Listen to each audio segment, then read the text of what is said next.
আমাৰ ওচৰতে আছে নমস্কাৰ স্যাৰ নমস্কাৰ আজি যেহেতু অসম জ্যেষ্ঠ নাগৰিক সন্মিলন নাজিৰা শাখাত ইয়াতে পতা হৈছে বিদ্যানিকেতনত অনুষ্ঠানটিৰ বিষয়ে আমাৰ দৰ্শকক অকমান জনাব আজি মানে এইটো অষ্টম হয় দ্বিবাৰ্ষিক অধিৱেশন হৈ গৈছে আমাৰ ইয়াতে আমাৰ অনুষ্ঠান কৰিবলৈ ইয়াৰ প্ৰধান আচাৰ্য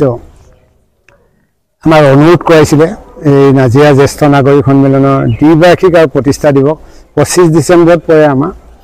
গতিকে এইটোত আমাৰ সুন্দৰভাৱে হৈ গ'ল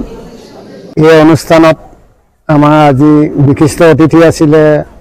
অধ্যাপক তুলসী হেমচোৱা ছাৰ আমি দুজন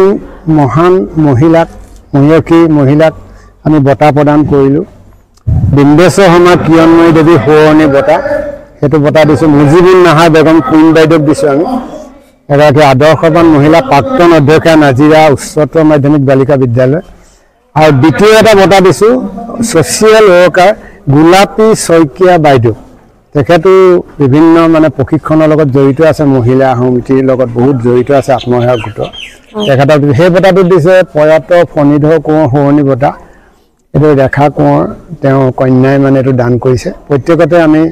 প্ৰথম বঁটাটো 10,000 দ্বিতীয় বঁটাটো 5,000 টকা নগদ ধন দিয়াৰ উপৰিও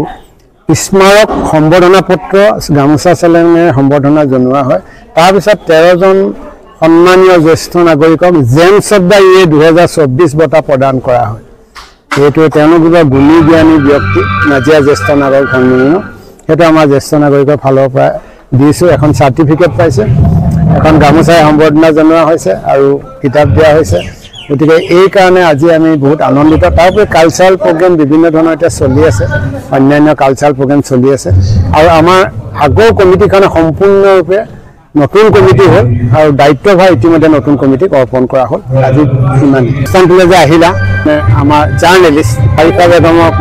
মই বৰ আনন্দিত হৈছোঁ তেওঁলোককো মই ধন্যবাদ জ্ঞাপন কৰিছোঁ আপোনাকো ধন্যবাদ জনাইছোঁ আমাৰ দৰ্শকৰ ফালৰ পৰাও আৰিফা চেনেলৰ ফালৰ পৰা